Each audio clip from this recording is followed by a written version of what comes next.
ఇక్కడ సిస్టమే సరిగ్గా లేదు అనుకుంటే మన జనాలు కూడా సరిగ్గా లేదు. ఇక్కడున్న ఏదో ఒక అమ్మాయి తన్ని రేప్ చేశారని కేసుని ఫైల్ చేస్తే ఒళ్ళు కనిపించేలా డ్రెస్ చేసుకుంటే ఇలాగే జరుగుతుంది అంటారు. రే, తనకి జరిగిన అన్యాయాన్ని ఒక అమ్మాయి ముందుకొచ్చి ధైర్యంగా చెప్తే వీళ్ళు చేసే చండాలమైన కమెంట్ల వల్ల ధైర్యంగా ముందుకొచ్చి చెప్పాలనుకున్న వాళ్ళు వెనక్కి వెళ్ళిపోతున్నారు. మురాదాబాద్ అనే ఒక ఊరిలో ఒక అమ్మాయిని రేప్ చేశారు. పాపం అమ్మాయి రేప్ జరిగిందన్న అవమానంతోనే నగ్నంగానే తన ఇంటి వరకు నడుచుకుంటూ వెళ్ళింది.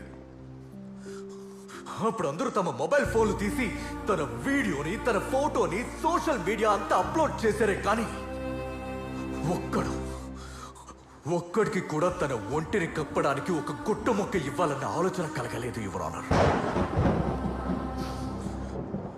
అందరికీ కేసు ఏమైంది, అందులో వచ్చే జడ్జిమెంట్ ఎలా ఉంటుంది అనే ఆతృత ఉంటుంది తప్ప ఆ కేసుకి ఆ జడ్జిమెంట్కి మధ్యలో ఆ విక్టిమ్